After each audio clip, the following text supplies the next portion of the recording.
सच के साथ। नमस्कार, सिटी वाराणसी लाइव में आप सभी का स्वागत है। मैं हूं अमित मिश्रा। ये सबसे पहले नजर डालते हैं आज की खास खबरों पर। बेनियाबाग पार्क से लोकतंत्र सेनानी राजनारायण का नाम हटाए जाने को लेकर सपा ने जताया विरोध। मौसम का बिगड़ा मिजाज, झमाझम हुई बारिश, जनजीवन हुआ अस्त व्यस्त, ठंड में हुआ इजाफा। काशी पहुंचे गृह मंत्री अमित शाह, संकट मोचन के दरबार में लगाई हाजिरी, पार्टी के पदाधिकारियों संग करेंगे बैठक। और दिग्रा स्थित रुद्राक्ष कन्वेंशन सेंटर में प्रख्यात फिल्म अभिनेता अनुपम खेर ने काशी फिल्म महोत्सव का किया शुभारंभ। और अब समाचार विस्तार से। दिव्यांगजनों ने भारतीय जनता पार्टी द्वारा पूरे उत्तर प्रदेश में निकाली गई जन विश्वास यात्रा के समर्थन में दिव्यांग चेतना यात्रा निकाली। भारतीय जनता पार्टी द्वारा पूरे उत्तर प्रदेश में निकाली गई जन विश्वास यात्रा के समर्थन में दिव्यांगजनों ने दिव्यांग चेतना यात्रा निकाली। यह यात्रा रविंद्रपुरी स्थित बाबा किनाराम स्थल से निकलकर महामना मालवीय प्रतिमा तक गई। सैकड़ों की संख्या में दिव्यांगजन भाजपा का झंडा बैनर लिए हुए नारे लगाते हुए चल रहे थे। एक बार फिर योगी सरकार नहीं, बार बार योगी सरकार के गगनभेदी नारे लगा रहे थे। महामना मालवीय पंडित मदन मोहन मालवीय जी की प्रतिमा पर माल्यार्पण कर वहां सभा हुई। सभा को संबोधित करते हुए दिव्यांग प्रकोष्ठ के प्रदेश संयोजक डॉक्टर उत्तम ओझा ने कहा कि भारतीय जनता पार्टी की पूर्ण बहुमत से उत्तर प्रदेश में सरकार बनेगी, जिसमें दिव्यांग वोटों की भूमिका निर्णायक होगी। पूरे प्रदेश में 2 करोड़ दिव्यांग वोट हैं जो भारतीय जनता पार्टी के साथ हैं। माननीय मुख्यमंत्री जी ने पेंशन को 500 से 1000 बढ़ाकर दिव्यांग जनों को उपहार देने का काम किया है। इससे उनके जीवन में बहुत बुनियादी परिवर्तन आया, वह सम्मानजनक जीवन जी रहे हैं। दिव्यांग प्रकोष्ठ के क्षेत्रीय संयोजक मदन मोहन वर्मा ने कहा कि एकमात्र भारतीय जनता पार्टी है जिसने प्रदेश में दिव्यांग जनों के लिए दिव्यांग प्रकोष्ठ का गठन किया है तथा उनके राजनीतिक रूप से सशक्तिकरण के लिए कार्य कर रही है।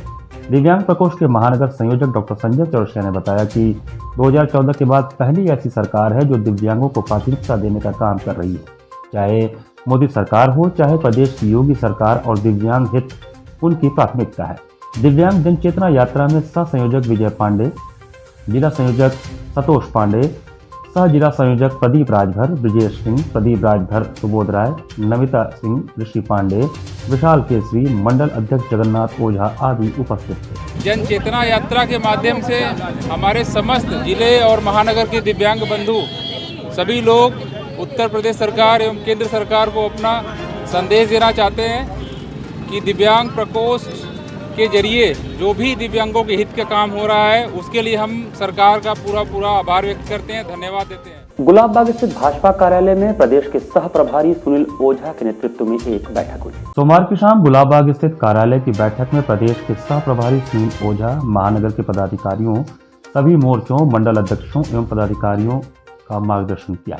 उन्होंने कहा कि भारतीय जनता पार्टी पहली बार यात्रा नहीं निकाल रही है। पूर्व में राष्ट्रहित में आडवाणी जी, राम रथ यात्रा, मुरली मनोहर जोशी जी ने श्रीनगर के लाल चौक तक यात्रा, 2017 में उत्तर प्रदेश में परिवर्तन यात्रा निकाल चुकी है। पहले पंजाब में खालिस्तानी उग्रवादियों और आतंकवादियों से पूरा देश ग्रसित था।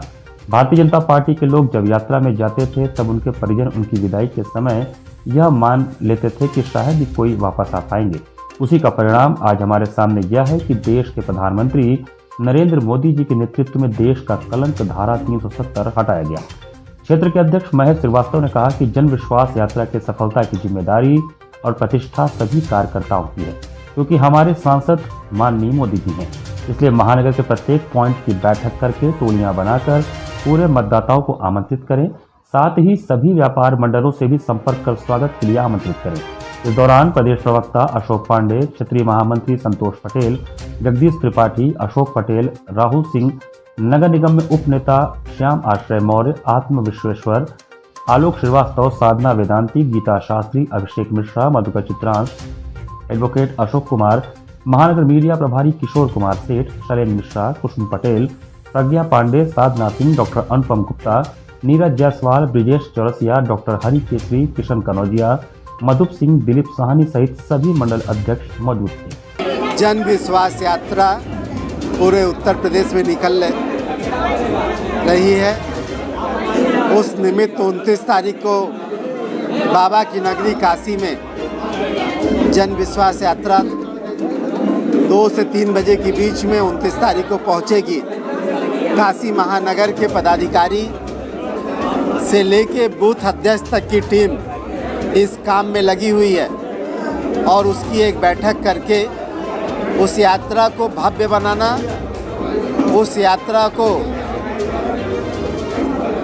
अच्छे ढंग से चलाने के लिए और जन जन को जोड़ने के लिए, आम लोगों को जोड़ने के लिए जो उत्तर प्रदेश में परिवर्तन हो रहा है भारतीय जनता पार्टी के नेतृत्व में, उस परिवर्तन के प्रति जो जनता का विश्वास है, उस विश्वास को इस यात्रा के माध्यम से प्रदर्शित करने का काम भारतीय जनता पार्टी के कार्यकर्ता करेंगे। गृह मंत्री अमित शाह मंगलवार को एक दिवसीय दौरे पर वाराणसी पहुंचे। गृह मंत्री अमित शाह अपने एक दिवसीय दौरे पर वाराणसी पहुंचे। उनको भदोई में सभा करना था, किंतु भारी बारिश के कारण उनकी भदोई की जनसभा कैंसिल हो गई, जिसके बाद उनका काफिला सीधे बाबतपुर एयरपोर्ट से वाराणसी सर्किट हाउस के लिए रवाना हो गया। थोड़ी देर विश्राम के बाद अमित शाह ने यहां संकट मोचन मंदिर पहुंचकर अपना मत्था टेका। यहां गृह मंत्री बीजेपी नेताओं के साथ चुनावी मंत्रणा करेंगे, जो गोकुल धाम हरौआ में बीजेपी के वरिष्ठ नेताओं और कार्यकर्ताओं के साथ होगा। इसके बाद वे बाबा श्री काशी विश्वनाथ मंदिर के भव्य धाम भी जाएंगे। अमित शाह रात्रि विश्राम अमेठी, कोठी, नगवा में कर सकते हैं। बुधवार की सुबह उनका वापस दिल्ली लौटने का कार्यक्रम है।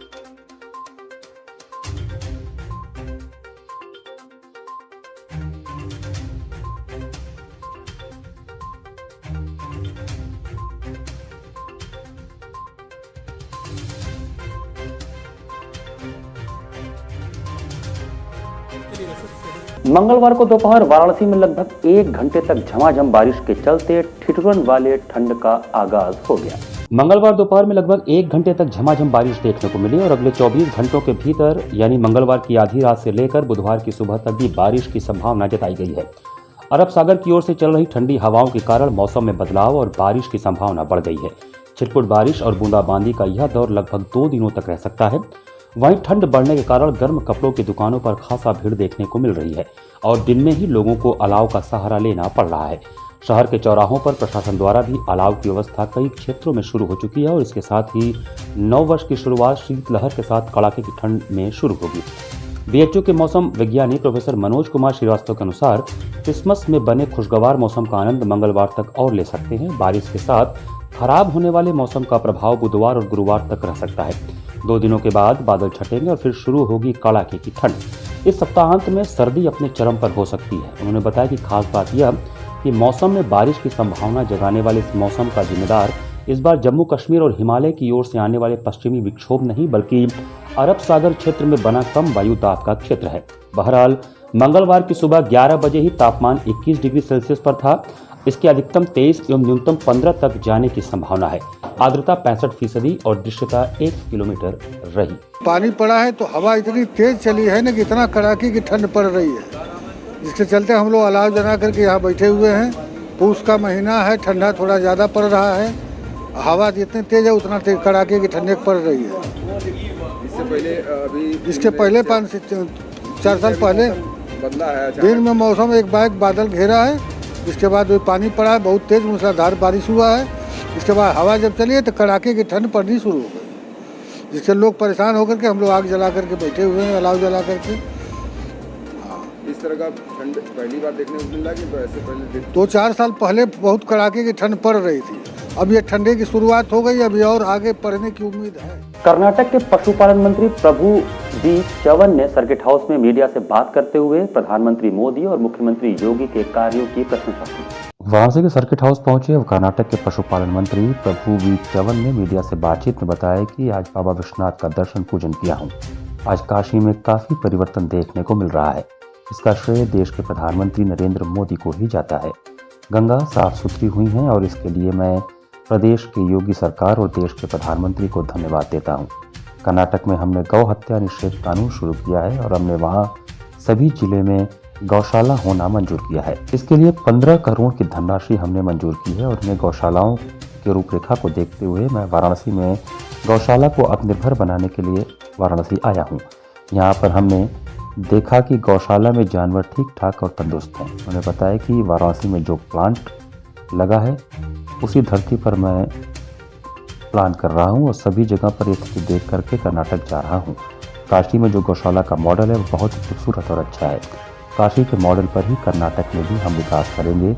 गौ हत्या निषेध कानून को बनाने से पहले मैं लखनऊ आया था और योगी आदित्यनाथ से मिलने के बाद ही कर्नाटक में जाकर के इस कानून को लागू करवाया हूँ। मुझे इस बात की बहुत खुशी है कि वाराणसी बहुत तेज़ी से प्रगति कर रही है और मुझे इस बात की खुशी भी है और इसलिए मुझे उम्मीद है कि 2022 में भी बीजेपी की ही सरकार उत्तर प्रदेश में बनेगी। देख रहा हूँ काशी इतना परिवर्तन हुआ है।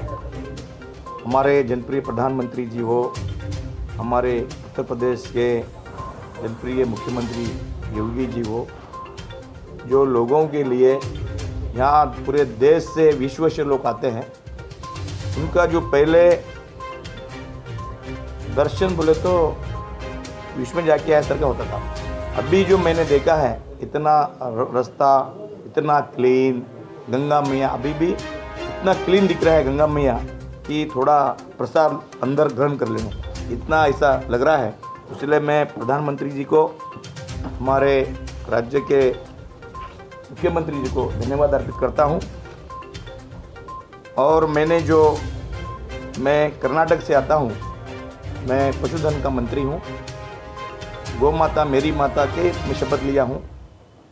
मैं मंत्री बनने के बाद मेरे मुख्यमंत्री जी ने, माजी मुख्यमंत्री हमारे माजी मुख्यमंत्री बी येदियुरप्पा जी, उनके अध्यक्षता में गौ हत्या निषेध कानून हमने चालू किया। और अभी हमारे जो प्रेजेंट जनप्रिय मुख्यमंत्री राज्य के बसवराज बोम्मई, उनके इसमें हमने सभी तालुके को पशु संजीवनी 1962 एम्बुलेंस देने जा रहे हैं। और देश में पहली बार हमने प्राणी सहायवानी केंद्र अर्थात वार रूम यह हमने चालू किया है। प्राणी कल्याण मंडली में हमने स्थापना किया है। सभी जिले में गौशाला हमने मंजूर किया है। 15 कोटि का धनराशि मंजूर किया है। सभी जिले में अकाउंट में पैसा गया है। जिले में 100 एकड़ से 50 एकड़ तक गौमाला जमीन महसूल से लेके हम गौशाला बनाने जा रहे हैं। इसीलिए गौशाला को आत्मनिर्भर बनाने के लिए मैं वाराणसी में आया हूं। और ये जो गौशाला मैंने देखा, कान्हा ओपन गौशाला, इसमें 280 जानवर है। जानवर ठीक ठाक तंदुरुस्त है। और मैंने गोबर गैस प्लांट यहाँ लगा हुआ है। डेली इसका 90 टन कैपेसिटी है। किसानों से परचेज किया जाता है। 1 रुपया 2 रुपये भी है। मंगलवार को समाजवादी पार्टी के प्रतिनिधि मंडल ने कमिश्नर दीपक अग्रवाल को एक पत्रक सौंपा, जिसमें बेनियाबाग पार्क से राजनारायण का नाम हटाए जाने का विरोध किया गया था। स्मार्ट सिटी प्रोजेक्ट के तहत संवारे गए बेनियाबाग पार्क से लोकतंत्र सेनानी राजनारायण का नाम हटाए जाने का विरोध मंगलवार को समाजवादी पार्टी के प्रतिनिधिमंडल ने कमिश्नर दीपक अग्रवाल से मुलाकात कर पत्रक सौंप कर किया। इस दौरान पूर्व मंत्री मनोज राय धुपचंडी ने बताया कि बेनियाबाग पार्क का नाम लोक बंधु राजनारायण के नाम से था, जिसे भाजपा सरकार ने परिवर्तित कर बेनियाबाग किया है, जो कि रोष का कारण है। पूर्व मंत्री मनोज राय धुपचंडी ने कहा कि ब्रिटिश हुकूमत ने यहाँ विक्टोरिया की प्रतिमा लगाई थी। उस प्रतिमा को गुलामी का प्रतीक मानते हुए लोक बंधु राजनारायण ने न सिर्फ आंदोलन किया बल्कि उसे तोड़ भी दिया था। प्रतिमा तोड़े जाने के बाद उन्हें 3 माह की जेल हुई थी। बाद में इस पार्क का नाम बेनियाबाग हो गया। समाजवादी पार्टी की सरकार बनने पर मुलायम सिंह यादव की सरकार में पार्क का नाम राजनारायण स्मारक पार्क कर दिया गया था। तब से पार्क उसी नाम से जाना जा रहा था। राजनारायण काशी के गौरव थे। विकास योजनाओं के दौरान इस पार्क को फिर से बेनियाबाग का नाम दिया जा रहा है, जिसे लेकर लोगों में रोष है। कमिश्नर दीपक अग्रवाल ने सपाजनों को भरोसा दिलाया कि जैसे पूर्ववत नाम था उसी तरह कर दिया जाएगा। पत्रक सौंपने वालों में प्रमुख रूप से जिलाध्यक्ष सुजीत यादव, सपा महानगर अध्यक्ष विष्णु शर्मा, छात्र सभा के राष्ट्रीय महासचिव संदीप सिंह स्वर्णकार, पूर्व प्रदेश सचिव मनोज यादव, गोलू, विधानसभा अध्यक्ष अजय चौधरी, वरिष्ठ नेता हरीश सिंह बंगड़, प्रदेश सचिव राजू यादव, महिला सभा महानगर अध्यक्ष पूजा यादव, छात्र अध्यक्ष विमलेश यादव, वरिष्ठ चिकित्सक पुष्पा चौपाल, नीरू पांडे, जयराम यादव, वरिष्ठ नेता मनीष सिंह आदि लोग शामिल थे। आज मनोज धुपचंडी के नेतृत्व में, जिला महानगर अध्यक्ष के नेतृत्व में कमिश्नर को ज्ञापन दिया गया और चेतावनी दिया गया कि इस तरीके से नाम को बदलने की जो क्रिया है वो बनारस में नहीं चलेगा, अन्यथा समाजवादी पार्टी के लोग सड़कों पर उतरकर इस जिला प्रशासन के खिलाफ आंदोलन करने का काम करेंगे। और साथ ही हम लोगों ने 72 घंटे का अल्टीमेटम दिया है कि तत्काल प्रभाव से उस जगह का नाम बदलकर आदरणीय राजनारायण पार्क रखा जाए, नहीं तो समाजवादी पार्टी के लोग बड़ा आंदोलन करेंगे। यहाँ पर वक्त चला छोटे से ब्रेक का, बने रहिए सिटी वाराणसी लाइव के साथ। वाराणसी लाइव, सच के साथ। Best fundamental lab, best faculty, best placement set. We are proud to be a student of JDSN. I am a student of Jeevandeep Mahavidyalaya. I am proud of Mahavidyalaya for excellent faculty, best support and best infrastructure and best placement. Best fundamental lab, best faculty, best placement set. We are proud to be a student of JDSN. I am a student of Jeevandeep Mahavidyalaya. I am proud of Mahavidyalaya for excellent faculty, best support and best infrastructure and best placement. हम तोड़ेंगे ये सन्नाटा, करेंगे बात आपकी, बात बना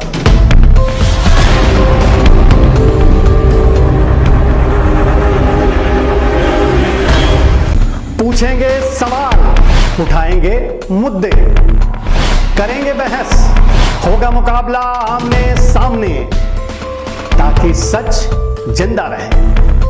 बेबाक बहस। कोरोना वायरस ने देश में एक बार फिर से रफ्तार पकड़ ली है। ऐसे में जरूरी है कि सभी लोग पूरी एहतियात बरतें। घर से बाहर निकलते समय मास्क का सदैव प्रयोग करें। समय समय पर हाथों को सैनिटाइजर से सैनिटाइज करें। ज्यादा भीड़ भाड़ वाली जगहों में जाने से बचें। 2 गज की दूरी का पालन करें। स्वस्थ रहें, सुरक्षित रहें। जनहित में जारी वाराणसी लाइव। वाराणसी लाइव, सच के साथ। ब्रेक के बाद आपका स्वागत है। यूपी में बन रहा फिल्म सिटी वसुधैव कुटुंब का प्रतिनिधित्व करते हुए फिल्मों को एक नई ऊंचाई प्रदान करेगा। यह बातें प्रसिद्ध अभिनेता अनुपम खेर ने रुद्राक्ष कन्वेंशन सेंटर में काशी फिल्म महोत्सव के उद्घाटन समारोह में कही। काशी और कश्मीर एक है क्योंकि दोनों ही भारत की आस्था वसुधैव कुटुंबकम का प्रतिनिधित्व करते हैं। यूपी में बन रही फिल्म सिटी भी इसी भावना से भरी है। यह सिर्फ उत्तर प्रदेश या भारत वालों के लिए ही नहीं, पूरी दुनिया के लिए होगी। काशी में हो रहा यह महोत्सव फिल्म सिटी को पंख लगाएगा। इसकी ख्याति हॉलीवुड से बॉलीवुड तक उड़ान भरेगी। काशी यूपी फिल्म सिटी का ब्रांड एम्बेसडर बनेगी। बनारस में वह सब कुछ है जो फिल्मकारों को चाहिए। इस विश्वास की अभिव्यक्ति सुप्रसिद्ध फिल्म अभिनेता अनुपम खेर ने सोमवार को सिगरा स्थित रुद्राक्ष कन्वेंशन सेंटर में काशी फिल्म महोत्सव के उद्घाटन समारोह में की। प्रदेश शासन की फिल्म प्रमोशन इकाई फिल्म बंधु के आयोजन में विचार व्यक्त करने के लिए जैसे ही अनुपम खेर के नाम की घोषणा हुई, लगा प्रेक्षागृह में तालियों की सुनामी आ गई है। बनारसी प्रशंसक उनका अभिवादन करते थक नहीं रहे थे। हाथ हिलाकर सभी का अभिवादन स्वीकार करने के बाद अनुपम ने अपनी बात विनोदी अंदाज में शुरू की। यहाँ आने से पहले रवि किशन और राजीव श्रीवास्तव को लिखवा दिया था कि क्या बोलना है। मेरी बहुत सारी बातें वे कह चुके हैं, थोड़ा बहुत बचा है वो आपसे साझा कर रहा हूँ। अभिनव अनुपम की इस अदा पर एक बार फिर उनके प्रशंसक रीझ गए। अनुपम ने यूपी फिल्म सिटी की खूबियों का जिक्र किया। कहा, हैदराबाद के रामोजी फिल्म स्टूडियो से 5 गुना बड़ी अत्याधुनिक तकनीकों से लैस यह फिल्म सिटी अगले 20 साल की जरूरतों को ध्यान में रखकर डिजाइन की जा रही है। हमारे सबके मन में बसा हुआ है काशी। इधर की संस्कृति, इधर की वेशभूषा, इधर की भाषा हम सबके जहन में है। अगर आपको भारत कहीं देखना है, सब परंपराओं को जोड़कर, सब धर्मों को जोड़कर, तो काशी में आ जाइए। सब कुछ देखने को मिलेगा। आप किस नजरिए से देख रहे हैं? मेरे ख्याल से ये बहुत ही एक ऐतिहासिक कदम है जिसका फ़ायदा आने वाली पीढ़ियों को, कर्मचारियों को, लोगों को काम मिलेगा, कलाकारों को काम मिलेगा। देखिए, जब कलाकारों को काम मिलता है तो वो अकेले सिर्फ कलाकार को काम नहीं मिलता है, लोगों को काम मिलता है। तरखान को काम मिलता है, जो पेंटिंग करता है उसको काम मिलता है, जो जूनियर आर्टिस्ट सप्लाई करता है उसको काम मिलता है, जो ट्रांसपोर्ट देता है उसको काम मिलता है। इसलिए उससे बड़ा फायदा अद्भुत है। ये रोजगार का बहुत बड़ा माध्यम है। यशस्वी प्रधानमंत्री नरेंद्र मोदी जी को कोटि कोटि नमन। और सांसद प्रधानमंत्री हैं, राज्य सरकार पूज्य महाराज जी को कोटि कोटि नमन। फिल्म बंधु को, फिल्म इन्फॉर्मेशन केंद्र की सरकार अनुराग सिंह ठाकुर जी को कोटि कोटि नमन। केंद्र सरकार राज्य सरकार के सामने से ये बन रहा है और आज ये इतना बड़ा भव्य प्रधानमंत्री जी इसको बनाए थे। आज देखिए काशी फेस्टिवल में काम आ रहा है, ये भव्यता देखने बड़ा अद्भुत है। हमारा परिवार आया, ये लोग भी आज बड़े खुश हो गए। कॉरिडोर में आज हम लोगों ने जब दर्शन अभी किए, वहीं से आ रहे हैं, तो वहाँ पर आज गेहूँ छींटने की जगह नहीं थी, इतनी भीड़ थी। पहले सोमवार को हम आते थे कई सालों से, लेकिन कभी हम इतनी भीड़ नहीं देखे। मैं शिव भक्त हूँ और आज मैं मेरे शिव का ललाट पूरे देश विदेश से पूरी दुनिया आज आ रही है और भव्यता इतनी बढ़ गई है, टूरिज़्म इतना बढ़ गया है और सब लोग माँ गंगे की स्वच्छता को भी देख रहे हैं, कॉरिडोर भी देख रहे हैं, सड़कें चौड़ी भी देख रहे हैं। और आज हम लोग यहाँ पर ये रुद्राक्ष में भी आए हैं, इसकी भव्यता देखिए, ऐसा लगता है किसी 5 स्टार होटल में हम लोग आए हैं और ये काशी है हमारा। ये धन्यवाद अपने प्रधानमंत्री। मुख्यमंत्री जी को भी पता है कि फिल्म उद्योग सिर्फ मनोरंजन का माध्यम नहीं है, इसके द्वारा लाखों करोड़ों लोगों का रोजगार भी सृजन होता है। जो कष्ट हम लोगों ने बम्बई जाके उठाए हैं, उत्तर प्रदेश से हम गए थे वहाँ पे और वहाँ जिस तरह से हमने धक्के खाए, जो परेशानियाँ उठाई हैं, अब हम सब लोग का प्रयास है कि वो सारी सुविधाएं यहीं पर मिल जाएं, उत्तर प्रदेश में मिल जाएं आने वाले कलाकारों के लिए, जो नई पीढ़ी आ रही हमारे बाद।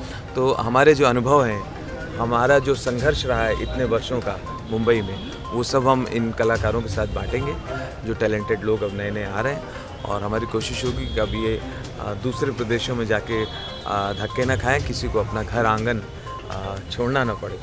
और लेकिन ये सब कुछ हम करेंगे अपने संस्कारों के साथ। मेरा मानना है, आज़ाद रहो विचारों से पर बंधे रहो अपने संस्कार। देश हमेशा ऐसा स्टेट रहा है जो शूटिंग फ्रेंडली रहा है, लेकिन काशी में अब काशी फिल्म फेस्टिवल का होना ये एक बड़ा ही ऐतिहासिक प्रयास है। और बहुत मेरे को लगता है कि जब भी यहाँ पर होगा तो दुनिया भर की लैंग्वेजेस की फिल्में, दुनिया भर के हमको ट्रेडिशन पता चलेंगे। हम अपने ट्रेडिशन और अपनी कल्चर को हम दूसरे फिल्मकारों को जो बाहर से आएंगे उनको दिखाया जाएगा। और जितने बम्बई के लोग हैं वो यहाँ पर आकर के अपनी फिल्मों का मतलब यहाँ पे दिखाएंगे, तो उससे हमारी यहाँ की फिल्म की जो इंडस्ट्री को बहुत फायदा है। सोमवार की रात सिगरा स्टेडियम में काशी फिल्म महोत्सव की पहली संध्या पर कैलाश खेर की गायकी का जादू जमकर चला।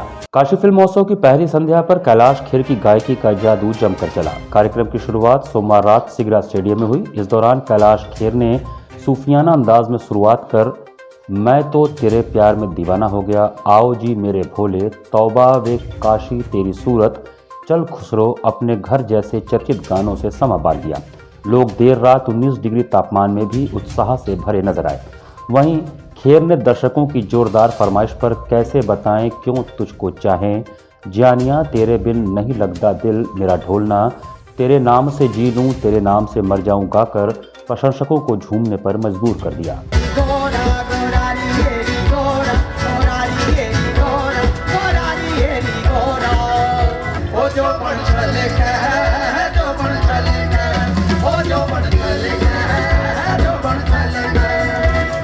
विश्व प्रसिद्ध मां गंगा की दैनिक आरती में सोमवार को प्रसिद्ध अभिनेता अनुपम खेर और प्रसिद्ध डायरेक्टर द्वय मधुर भंडारकर व सतीश कौशिक शामिल हुए।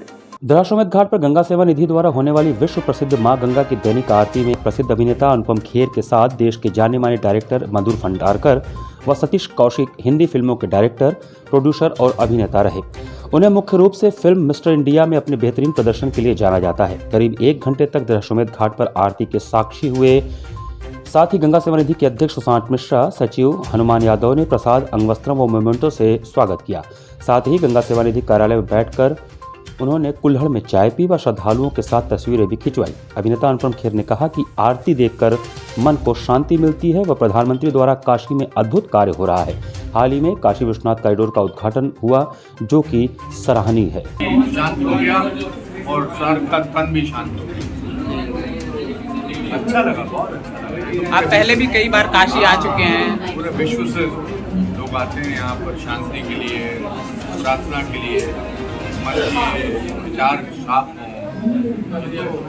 बहुत प्रधानमंत्री जी का संसदीय क्षेत्र है। प्रधानमंत्री जी ने कितना बदला आप? बहुत बदला। आज मैं सतीश जी से कह रहा था रास्ते में, गलियों में भी देखिए गंद नहीं है।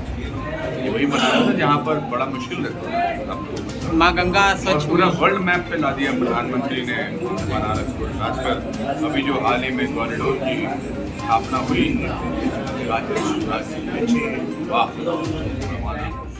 काशी हिंदू विश्वविद्यालय के आईआईटी के छात्रों ने प्रशासनिक कार्यालय के सामने अपनी 3 सूत्रीय मांगों को लेकर धरना प्रदर्शन किया। काशी हिंदू विश्वविद्यालय के आईआईटी के छात्रों ने 3 सूत्रीय मांगों को लेकर प्रशासनिक कार्यालय के सामने धरना प्रदर्शन किया। धरनारत छात्रों का कहना था कि 2017 में जारी अधिसूचना को 2018 में 14 महीने बाद हम लोगों को बताया गया।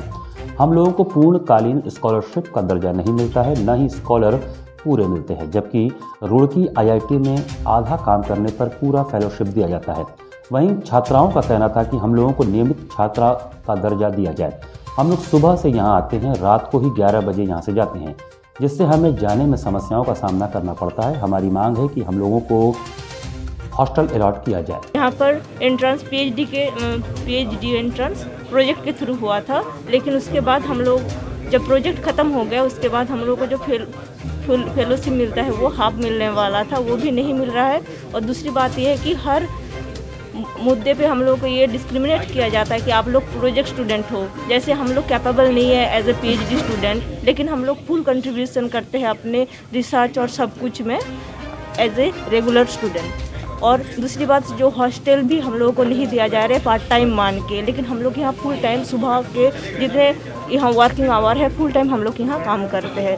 तो ये मेनली एक लेडी होने के नाते हमारा बहुत ज़्यादा प्रॉब्लम है। कैंपस के बाहर रहना, सेफ्टी इशू, खाना और भी बहुत सारी इशू हम लोगों को झेलना पड़ रहा है, जो कि एक पीएचडी स्टूडेंट के लिए एक मेंटल पीस होना चाहिए, तब कि हम अपने बेस्ट रिसर्च करने की जो ताकत हम दे सकते हैं एक कूल माइंड में, लेकिन वो नहीं हो पा रहा। 2017 का जो नोटिस था उसमें जो ऑर्डिनेंस था उसमें जो गेट क्वालिफाइड हैं, CSIR क्वालिफाइड हैं, प्रोजेक्ट कंप्लीट होने के बाद ही फुल स्टाइपेंड मिलता था।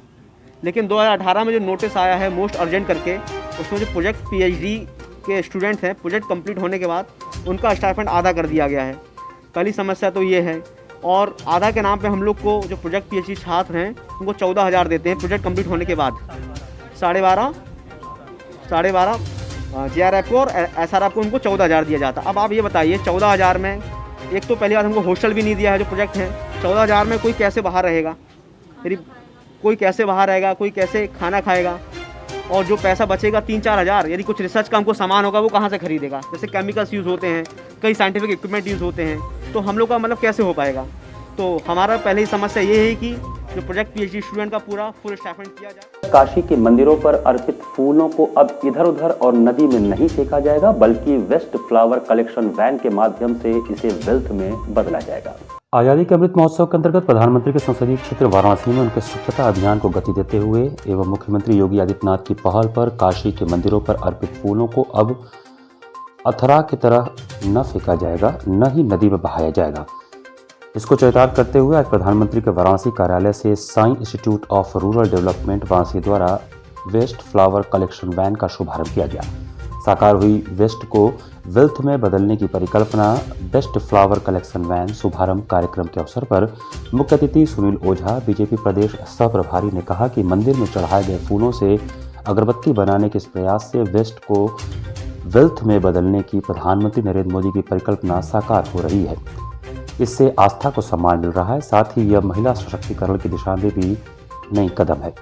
साई इंस्टीट्यूट द्वारा किया गया यह प्रयास सराहनीय है। इस अवसर पर रोहनिया विधायक सुरेंद्र नारायण सिंह ने कहा कि भारतीय मनीषा में कहा गया है कि धरती पर कुछ भी अयोग्य नहीं है, फर्क सिर्फ दृष्टि का है। जैसी दृष्टि वैसी सृष्टि। निष्प्रयोज्य फूलों से अगरबत्ती व धूपबत्ती बनाने का यह कार्य सकारात्मक दृष्टिकोण से ही संभव हुआ है।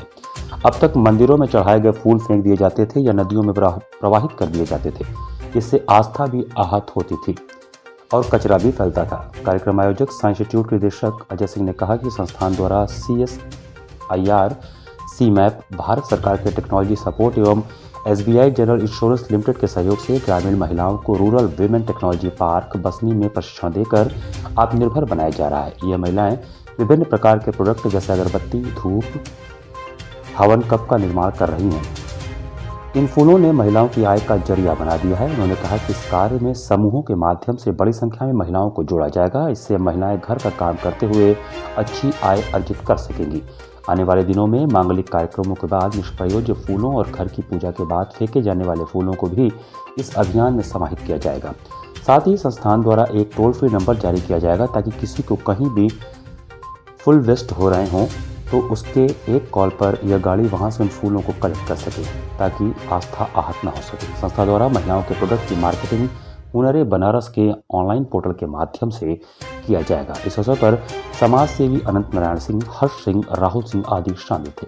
श्री में Sai institute of rural development जो संस्था है, उसने ये वेस्ट फ्लावर में से अद्यतन यहाँ सबसे ज़्यादा ऐसी ही धूप बत्ती की आवश्यकता है, तो अनेक प्रकार की धूप बत्तियाँ, स्टिक वाली, बिना स्टिक की धूप बत्तियाँ बनानी, तो 3 काम किया है इन्होंने। एक, पूजा पे चढ़ते फूल को बचाया, उसकी कोमलता पवित्रता बचाए रखी, उसकी फ्रेगरेंस बचाए रखी। यहाँ की बहनों को रोजगार देने का काम भी किया, महिला रोजगार जो मोदी जी के कल्पना है वो भी दिया। तो उसमें से जो चीज बनी वो बेस्ट, फिर से प्रभु को चढ़ाने वाली फ्रेगरेंस मानी धूप बत्ती के अलग अलग धूप बत्तियाँ बनी। गाड़ी इसलिए रवाना किया गया है कि भाई कि बनारस में जो फूल होते हैं तो मंदिरों से कलेक्ट करने के लिए, और अभी एक टोल फ्री नंबर जारी किया जाएगा कि किसी भी पब्लिक को जो कहीं फंक्शन कहीं कुछ भी होता है जो बेकार फूल फेंक दिए जाते हैं, कोई यूज नहीं होता, तो गंदगी ना हो, उन फूलों को हमारा गाड़ी जाएगा, कलेक्ट करके लेकर के आएगा और उसको रिसाइकिल करके महिलाओं को रोजगार से उसको जोड़ेगा। कितने लोग को रोजगार से मतलब बढ़ावा दिया जाएगा? इसमें साल भर में कम से कम 10,000 महिलाओं को उसमें रोजगार देने का हम लोग का लक्ष्य रखा गया है उसमें। और ये महिलाएं किसी न किसी, चाहे पढ़ी लिखी रहे चाहे नहीं पढ़ी लिखी रहे, जिनको ज़रूरत है वो उनको हर हिसाब से उसमें जोड़ा जाए।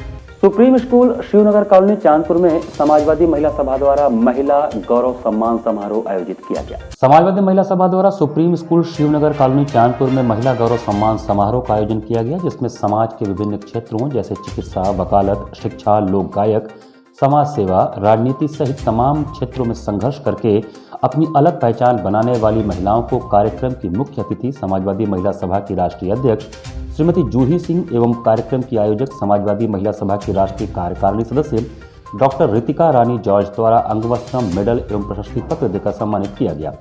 कार्यक्रम को संबोधित करते हुए मुख्य अतिथि श्रीमती जूही सिंह ने कहा कि देश की आधी आबादी महिलाएं किसी भी क्षेत्र में पुरुषों से कम नहीं हैं। हमारी महिलाएं हर क्षेत्र में पुरुषों के साथ कंधे से कंधा मिलाकर चल रही हैं। समाज में इस तरह के कार्यक्रम का आयोजन निरंतर किया जाना चाहिए, क्योंकि ऐसे कार्यक्रमों से समाज में संघर्ष कर अपनी अलग पहचान बनाने वाली महिलाओं का मनोबल बढ़ता है और समाज की अन्य महिलाओं की वह रोल मॉडल बनती हैं, जिससे और भी संघर्षरत महिलाओं को अपने लक्ष्य प्राप्ति में मदद मिलती है। मुख्य अतिथि ने इस कार्यक्रम के आयोजक रितिका रानी जॉर्ज को बधाई दी। पर समाज में काम करने वाले front line workers, doctors, nurses, transgenders समाज में जो महत्वपूर्ण भूमिका निभाते हैं, जिनको समाजवादी पार्टी हमेशा सम्मान देती है, उनका एक सम्मान समारोह हुआ और मेरा सौभाग्य है कि मैं यहाँ पर उपस्थित हो सकी थोड़ी देर के लिए। मुझे आशा है कि लोग हम पर विश्वास करेंगे और मानेंगे कि समाजवादी पार्टी इसी तरह सबका सम्मान करती रहेगी। महिलाओं को जोड़ने के लिए आप लोग कवायद कर रही हैं और कांग्रेस मैराथन करा रही है, तो आपने और उनमें क्या फर्क है? हम मैराथन नहीं करा रहे, हम जोड़ने की कोशिश कर रहे हैं। महिलाओं की कठिनाई है, महंगाई, बेरोजगारी, महिलाओं के प्रति दुर्व्यवहार, शिक्षा, स्वास्थ्य की कमी। आज ही नीति आयोग ने लिखा है कि हंगर इंडेक्स, स्वास्थ्य इंडेक्स पे सबसे नीचे है उत्तर प्रदेश। मुख्यमंत्री के ऊपर ये बड़ा प्रश्न चिन्ह है कि क्यों ऐसा है, जबकि स्वास्थ्य सेवाएं हमने एक अच्छी स्थिति में छोड़ी। इसी के साथ सिटी वाराणसी लाइव का यह संस्करण में समाप्त करते हैं।